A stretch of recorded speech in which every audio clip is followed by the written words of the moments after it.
Hello बच्चों, कैसे हैं आप सभी। उम्मीद है आप सभी स्वस्थ होंगे। संस्कृत की क्लास में एक बार फिर से आप सभी का स्वागत है। बच्चों, हम पढ़ रहे थे हमारी पाठ्य पुस्तक रुचिरा भाग 3 का नवमः पाठः अर्थात 9वां पाठ, जिसका नाम है सप्तभगिन्यः।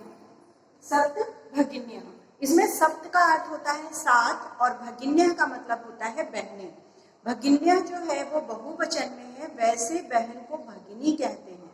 ओके, तो आखिर ये सप्तभगिन्य कौन है और किसको कहा गया है, ये इस पाठ में हम जानेंगे। ये पाठ जो है भारत के पूर्वोत्तर राज्य जो है, यानी जो भारत का पूर्वी हिस्सा है, वहां पर जो राज्य हैं असम, मेघालय, मणिपुर, मिजोरम, अरुणाचल प्रदेश, असम, त्रिपुरा, नागालैंड, ये 7 राज्य जो हैं, इन 7 राज्यों को ही क्या कहा गया है, सप्तभगिन्य कहा गया है। 1972 ईस्वी में ये पहली बार, 1972 में ये पहली बार प्रयोग किया गया था, जब त्रिपुरा राज्य का उद्घाटन किया गया था।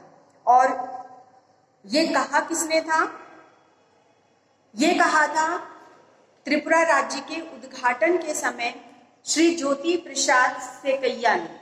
ओके, तब से इसका नाम जो है, इसको उपनाम के रूप में या निकनेम के रूप में सप्तभगिन्य के नाम से जाना जाता है।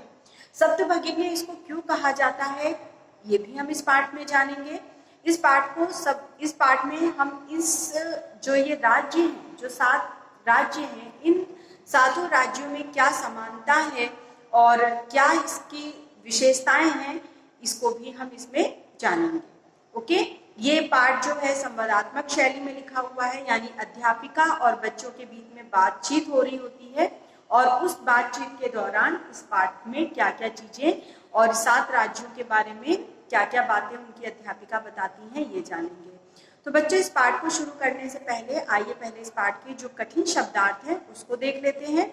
साथ ही साथ जब मैं इस पाठ को पढ़ाऊंगी, समझाऊंगी, तभी भी मैं इस पाठ के जो कठिन शब्द हैं उसका अर्थ बताऊंगी। तो सभी बच्चे पेंसिल हाथ में रखें और अभी यहाँ जो कठिन शब्द लिखे हैं उसको ध्यान से समझें, सुने और उसको नोट डाउन करिए। तो चलिए देखते हैं इस पाठ के कठिन शब्दार्थ।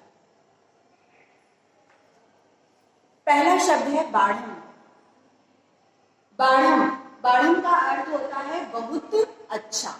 जब शिक्षिका क्लास में आती हैं तो जब वो बोलती हैं कि क्या पढ़ना है तो बच्चे बताते हैं, तो शिक्षिका कहती हैं कि बहुत अच्छा। और संस्कृत में बहुत अच्छा को कहते हैं बाढ़म।